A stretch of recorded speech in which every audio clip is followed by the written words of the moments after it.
was that, you know, one of the things is that, you know, the ritual, you know, if I don't do this ritual, I mean, in the mornings, I mean, I'm gone. I'm like, la, la, la, la. But when I do that ritual, it becomes a habit, you know, which is a good thing, you know, and you're able to do it ritualistically, daily, you know, and it might be put yourself into the position of actually being able to have some little bit of a connection. So, I mean, maybe it's not all terrible. No, I don't think ritual is bad. Some people need it. Some people need to have that ritual. Yeah. I'm not like that. Me myself, neither, but right, there's some things that I have to have a little ritual on. You know, I have to, you know, but I'm not a ritual guy. You know, I don't structure. I'm not structured that way, but there is Right. a time that I need to set myself up in a ritual to get things done. So some people need it. That's why I believe people some different areas. A ritual can be limiting. It can be extraordinarily Yeah, limited. it can hold you into this box and say, this is what you function in, and only do this. I mean, I see the guys praying at the Wailing Wall, and they're going like this, Right. you know, Right. and they're performing a ritual. Right. Or Muslims, the 5 times a day that they pray. Jewish. Jewish. Yeah, but the thing is, you know, I don't comprehend what they're doing. You know, maybe they're just saying, are they saying a prayer, or are they saying a poem, or what are they doing when they're doing this routine? I mean, to me, if you're focusing on something like a prayer and you're entirely in that prayer, you're going to be unaware of your body. You're going to be focusing on your thought. And this motion is to me, it's almost an autism movement or something like that, you know. And I don't know, maybe it helps them, focus or something. But to me, it looks like a ritual. You know, I seen a ritual like that with the Indians when they prayed, and it was real similar to almost the Arabic and to the Jewish. They, you know, somehow I almost thought they were going to do the sign of the cross. You know, it was really interesting, but they didn't. You know. But Right. they were praying. They were praying. When they prayed, they all go through this ritual of what they do. There's the sincerity of the prayer.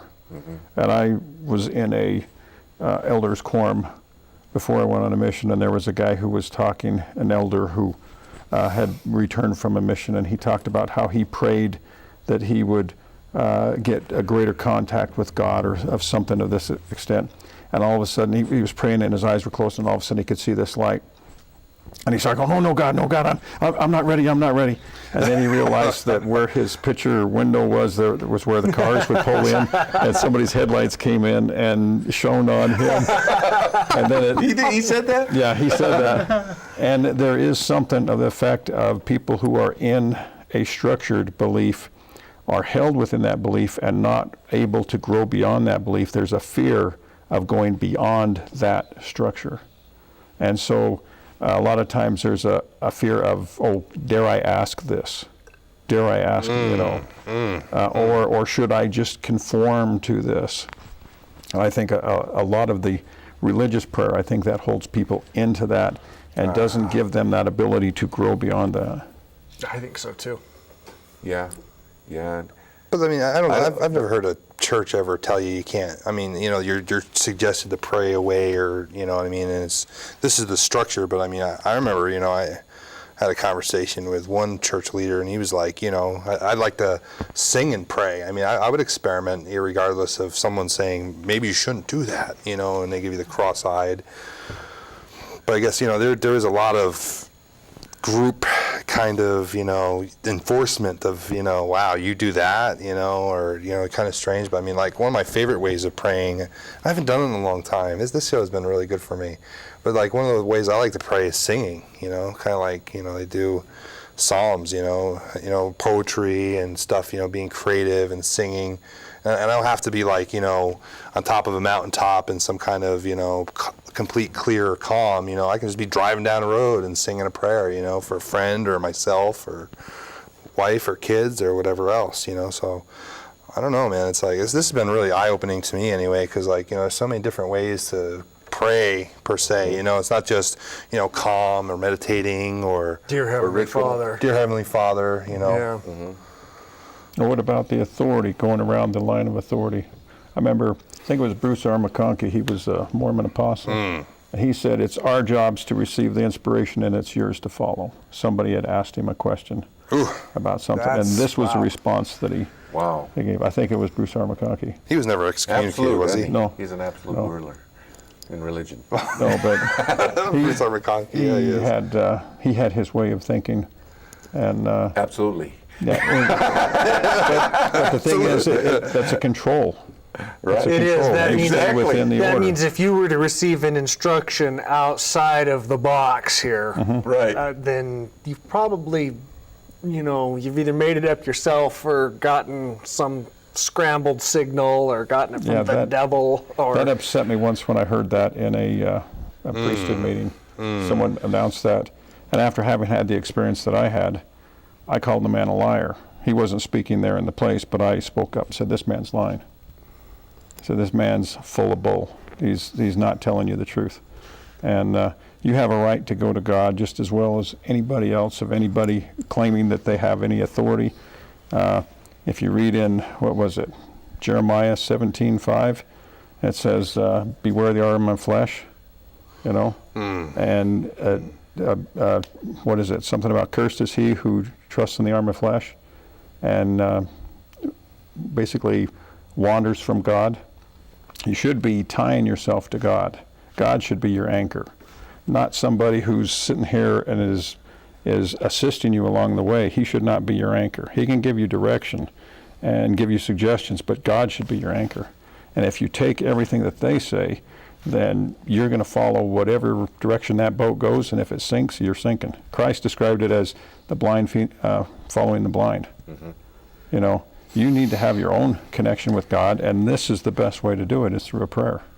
That's a metaphor, isn't it? It's a metaphor for them. Yeah. It's a story, kind of storyteller. It gives you an indication of where you're going to go. There's a lot of metaphors that's helped form religions, the different religions, before Christ, before Christianity, which, the religions were developed as, when 10,000 BC, all that good stuff, before religions were established and were being established in myths, storytelling, using the herbs to...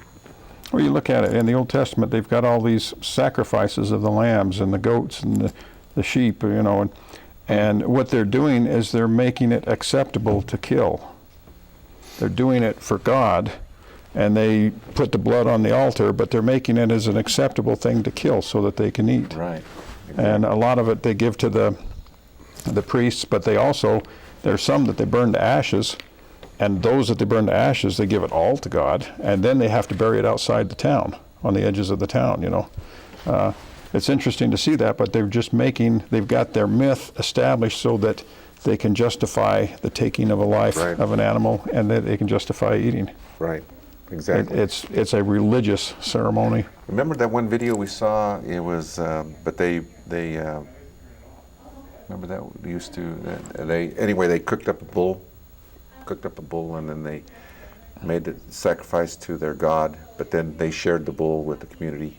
People were the ones that ate it. sounds familiar, but I can't remember which one. I can't remember the video. Anyway, I just was remembering that you could have that. You could have, the sacrifice of that bull, offer it to the god, but then go back and share it back to the community. It's easier than just going out and killing an animal and saying, well, here, I got to kill this animal, and just go out and kill it. And then you look at how, bloody it is and how morbid it is. And if the animal was your friend, then, it can bother you. So basically the ritual that they created was to ease their own minds. Ease their minds for having to do what they need to do to survive. Indians, a lot of, I'm not saying that all the Indian religions, that believe that they have a spirit, or they have a person that's in charge, talking with the deer, the buffalo, or whoever the meat is going to come from, or the duck, or whatever. They have this person that communicates with this spirit of that animal, and they pray and they thank it for killing it to help feed the community. There was a picture in the paper here of some Bannock Shoshone here in the last year or two, and they had killed a buffalo, and as the buffalo was laying there dying, they went up to it and they thanked it. Thank it, Yeah. so that, since it becomes part of them, Yeah. and it For made giving it them life. sacrificed to feed you. Right. That's a whole lot different than, poaching animals and just taking the back straps. Ooh, that you know, bothers me. Or just killing because you can kill. So, you know, somebody shooting a moose because it's a big animal and they want to shoot. They want to and track. They kill it and then they just leave it. You know, it's a different way of looking at life. We've become extremely calloused in our day. Going to the grocery store has made it to where we don't have an awareness of what it takes to provide these products.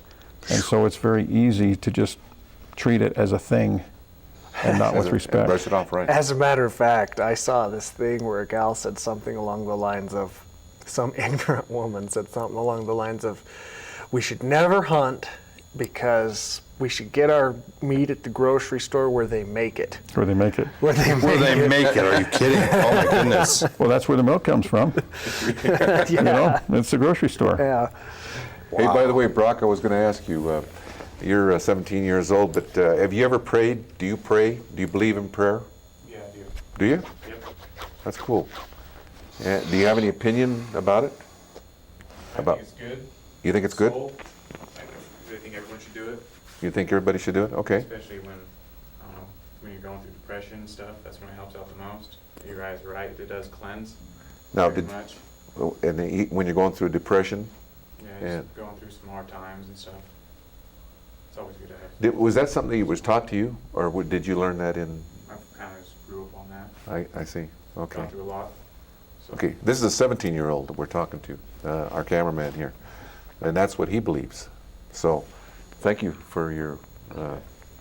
Thank Well, you. I have a question. If and you know, anybody's welcome to answer this. If we can all pray and communicate with God and potentially receive communication back, what's the difference between us and a prophet?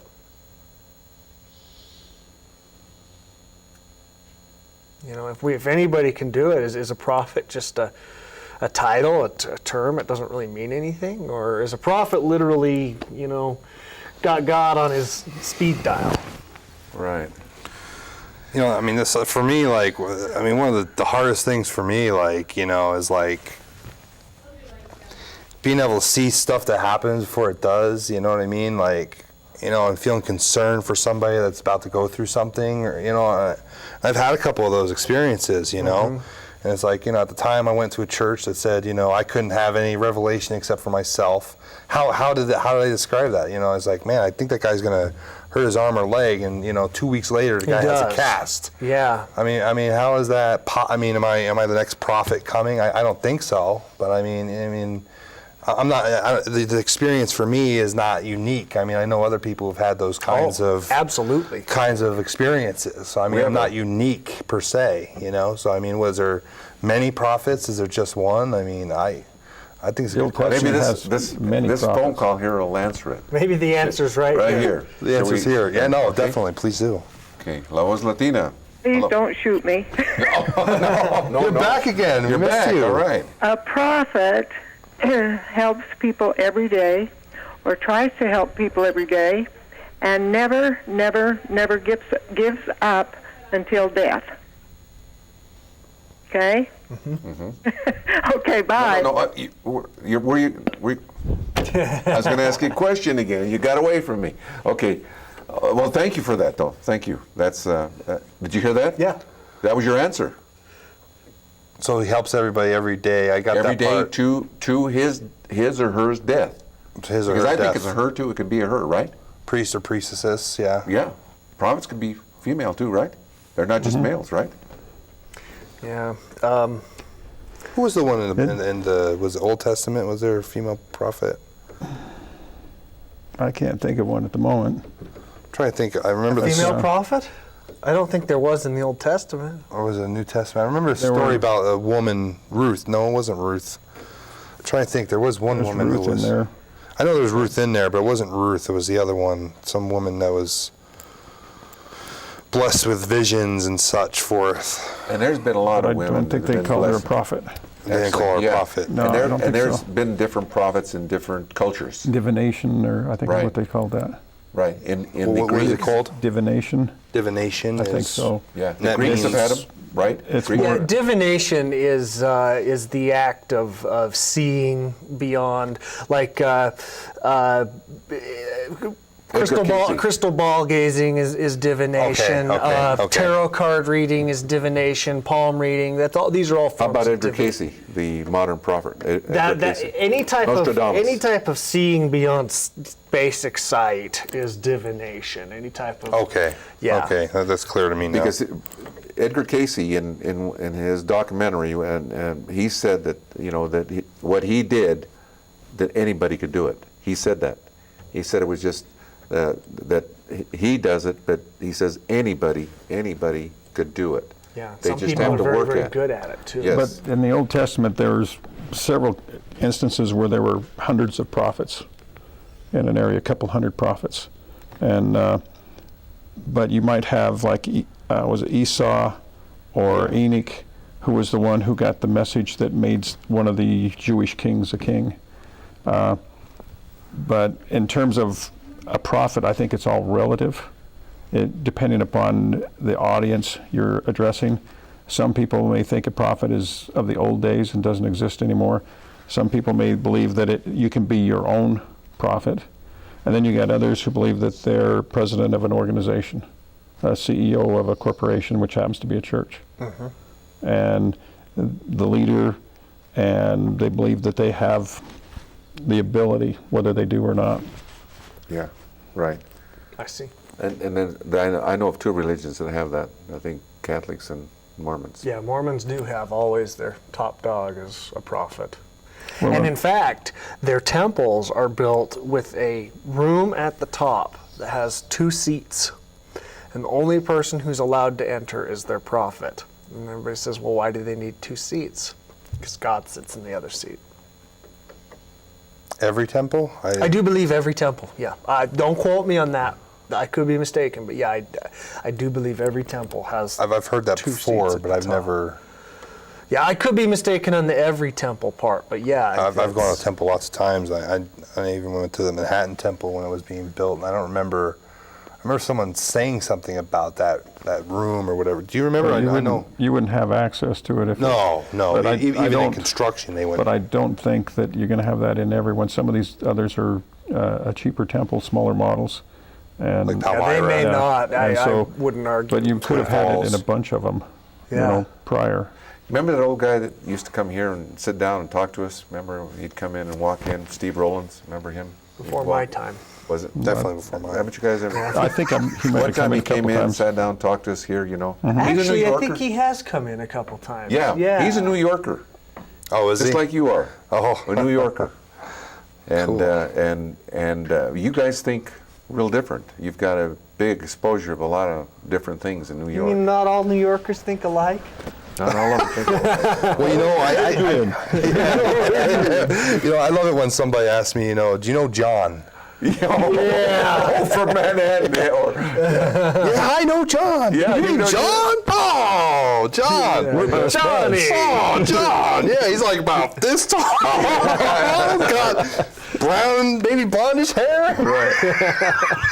You said that this show's been good for you and made has you been, think, yeah. right? Made Yeah, you think. man, definitely. We had a gentleman that came on the show here with us when we started the Bowery Boys by the name of Talal Liptawi, Muslim, and he was apparently he had gotten away from his religion, right? He hadn't practiced his He'd religion. just been busy. He'd just been busy and working and He was still doing part of it. The fasting period, the Right. week of fasting, he was doing that. Ramadan or whatever. Ramadan, yeah. But the talks that we had here, and especially with Sid, when Sid was beginning with the, geez, I got them right here. I got all. Problem of I evil? could just let me just read a couple here. The replacement model of good and evil, facilitating the achievement of the spiritual one. He did the two wolves too. Let's see, he did. Two wolves? And the Lord God Yeah. said, the man. Feeding. I've got it all here. I'm just mentioning these anyway. Because of these, Talal, what happened is that he got into his religion, didn't he? He started searching it searching his religion. because he was responding from his belief system. We were comparing Christianity and the Muslim religion. And so he was going and searching that and then bringing comparisons in. It's amazing how similar it is. Is that what the conclusion was, or what was the There's a conclusion? lot of similarities. Difference. You have differences in terms of like what you consider Christ to be. They considered Christ to be a prophet versus a Son of God. Son of God. And if you look in, what is it, in John, you can see that everyone can become a son of God. It's nothing unusual. You know, it's just a spiritual rebirth. Yeah, and he had A one. son or daughter He had of it. God. He had it. He just got into it and got married. But got people, divorced, they remarried, put and Christ. left the show, and Yeah, we haven't seen him since. they put Christ on this pedestal, and that's one of the problems with religion, is it puts him on a pedestal and puts him way out there where you can't touch him. And don't try to bother him, and don't take any questions to him that are, you know, stupid questions, and leave them be. You go through us, and we'll help you with that. And they put him way out there, and they just close him off to you. But he had a gift. He had a gift. He could sense your power, Readings, right? he could do readings. He could do readings on you, and you know, if it was just right for him, you know, if he was nervous or whatever or distracted, he couldn't do it. But he could do a reading on you, and even before you even got to his house, or even before we got here. What he would Really? do is he would sit and he would open his mind like you're talking, and then a picture would come to his mind. And if it was a rose, it had a certain symbolism, and he would tell you what that meant, and then he could tell you something else. And it was amazing because he was hitting right on. Yeah, he was. You know, honestly, like, I had a lot of that when I was younger, and I was told so many times in my life that it was bad or evil, or, you know, I mean, it wasn't godlike, you know, that's witchcraft, and Yeah. I mean, it wasn't used, you know, to harm other people or anything. It was a gift, you know, and I A just, spiritual gift. Right. yeah, you know, and So all my you life, should put yeah. it away because other people don't have I'm it. wondering where this guy is, so I might go visit with him Well, and ask he's some in questions. Oregon, last we heard. Well, we Oregon, went yeah. to visit a lady by the name of Mush. And that was her nickname. But Mush could see auras. She's seen auras. You could see your aura. You know, if it was orange, red, yellow, whatever. You know, mine was kind of a gray with a little black. You know, because I was, you know, just at the time she saw me the first time, it was a little gray with black because I was recovering from alcoholism and drug addiction. And so, you know, she could see these auras of how people are, and she told us. Remember the conversation we had? She said she loved seeing these auras. She could see them since she was a little girl, and she thought everybody could see them, but she was the only one that could see them. The ones that scared her the most were the people that were really well dressed in suits or in real nice dresses that had black auras. Had smiles on their faces. No, and they had a smile on their faces. She avoided them Yeah. ones because she said that they were black, but because they weren't, she felt they were nice people. She didn't, you know, the ones with colored auras were whatever the personality of that person, but the ones that were black, she could see them too. Yeah, as a matter of fact, going back to my days of looking into the occult a little bit, I somewhere have a chart of the different auras and their meanings. Really? Yeah. Really? I I'd like to see that. I would love to see that too. I man. could That's dig it cool. up, I'm sure. Yeah, I'd like to see that. It's just Let's see. a brief little thing, you know, each color and what that means. Let me tell you what happened That's to all me. interpretation, though. But Oh, is it? This is Sure. putting a little me out there, but I'll tell you what happened to me. Last month, Hank talked with his sister, and she's helped me medically as I've gone through this. She's prayed for me spiritually, and I've actually felt improvements as a result. Wow. Well, Hank, as a result, we seem to have a real tight bond. And Hank will tell me, she says, you're down or you're up, and she's right on every time. Well, he told her last month that I had a door, basically I had to go through, and it was going to be a little difficult, but I'd make it through okay. I think we know what door Yeah, that and, yep. And then Hank told me that on a Thursday, and on the Sunday he asked me, he said, have you basically gone through that door yet? And I said, I haven't got a clue what it is. And on that Tuesday, the following Tuesday, he said, have you gone through that door yet? And I said, I still can't figure out what it is. And I went home that night, and my wife told me she wanted a divorce right after talking with Hank. Wow, that's a pretty Immediately big after. door. And that's the door. the door opens. The door opens. Yeah. So it's interesting to see. I mean, she actually has the ability to see into things that are happening. And people have that ability, but they will squelch it because they are told that is evil. Right. Bad. Yeah. You know, don't do that. It's a devil thing Yeah. because they don't And understand Mush it. had that same problem too. As a matter of fact, she said that she had problems with alcohol and drugs later because people, well, she was Mormon. She was Mormon, and they really tried to get her to. I mean, anytime you're more sensitive, that people don't have the sensations that you have, they're kind of like, wow, what's wrong with you anyway? Yeah, I so- mean, religion helps that some, I think, but I mean, I don't think it's exclusive to that. You know, one of the things I was thinking of too is like, you know, like the laying on the hands, like with that's a pretty cool, even though it's ritualistic in a lot of ways, and they have a certain, you know, there's a part where it is ritualistic, and then you kind of, I know in the Mormon culture, I've done it many times, you know, and then there's like a part where it's like, you know, you're kind of free to connect with God and give that person that blessing, you know, but like, I was thinking about that because in hypnosis, they have all these different skits and scripts and things of this nature. I was going to ask people- about that. Kind of let us yeah, they know. have like all scripts and skits and stuff, you know. But really, just the state of hypnosis. I mean, what others call hypnosis would be called a state of prayer or meditation. I mean, it's all the same kind of thing, you know. But like even just going into hypnosis, I mean, you can feel more relaxed. Your back pain will alleviate. It doesn't matter if you say words or try to program the subconscious. I mean, just by the state of going into hypnosis, kind of like when I do people that. laying on the hands can heal you. Just getting into a state of clear, calm. I mean, hypnosis. You know, the different things of whatever you want to call it. You know, then it's kind of like, wow. You know, you can actually, the pain gets relieved, or you know, or things get a little bit better. You can come out of a depression. Some people can call it focus on- prayer.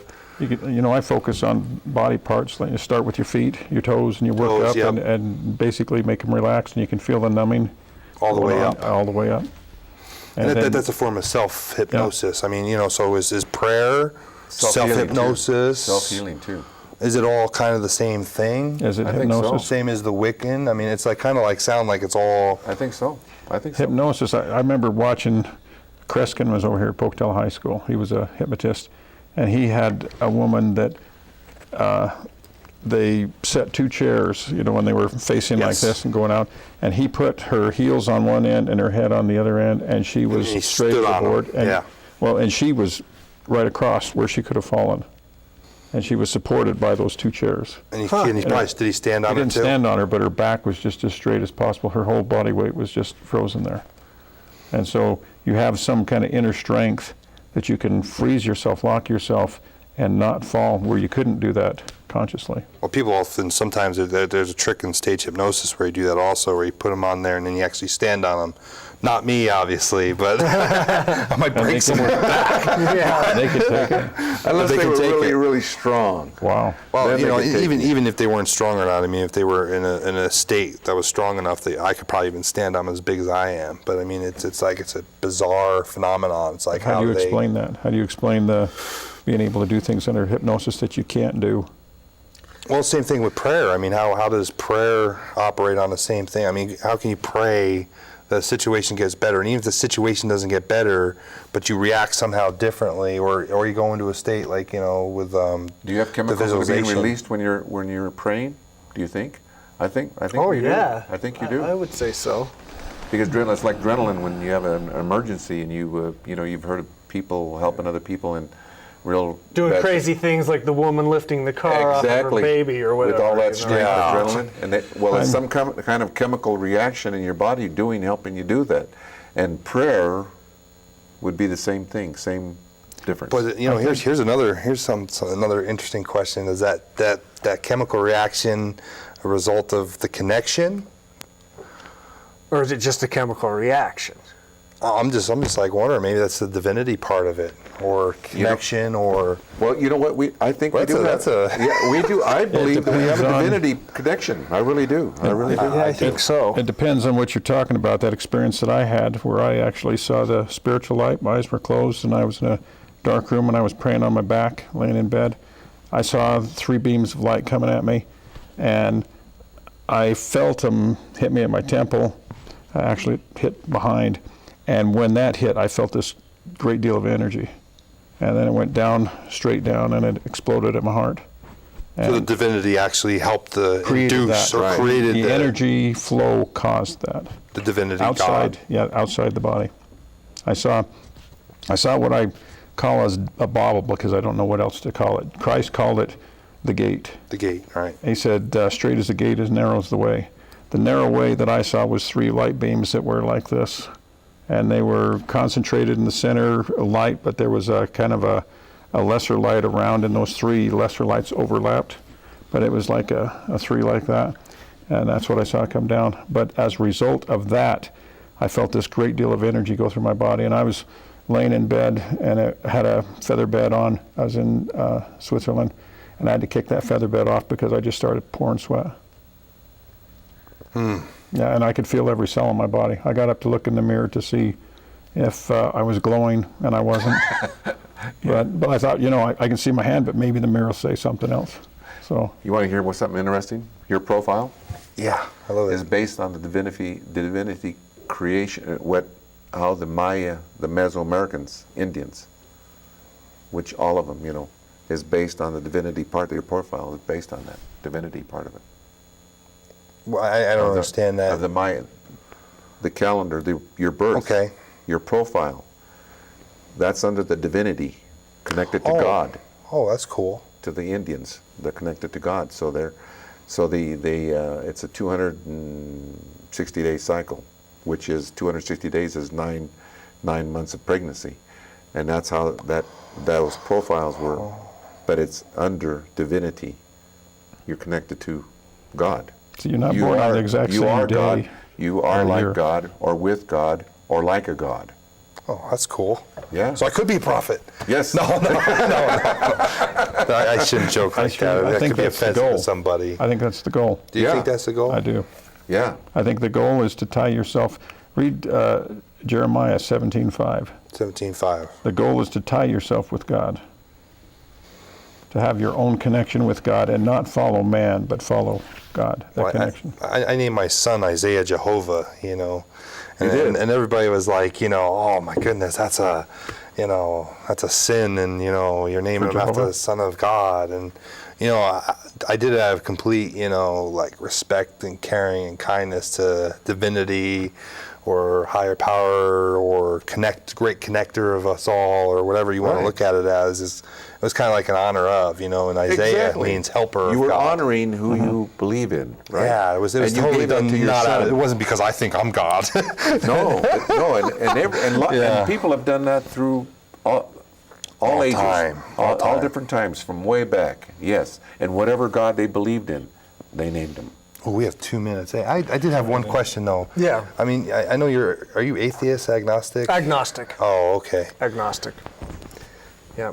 And do you practice prayer a lot, or? No, but at one time I did do quite a bit of visualization. I often ask myself why I don't do it more today.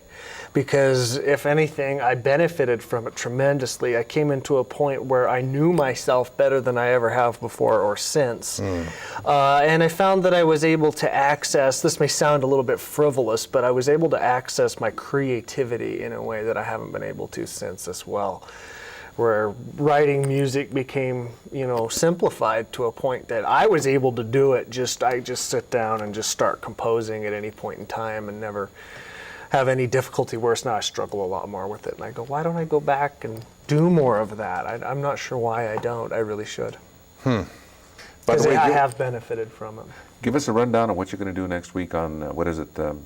Enron. If it's You here. give us you know more about it Enron? than I do. Enron, well, it's smartest the- guys in the room. The smartest guys in the room. And it has something to do with the energy policy and how there was a bunch of corporate corruption right.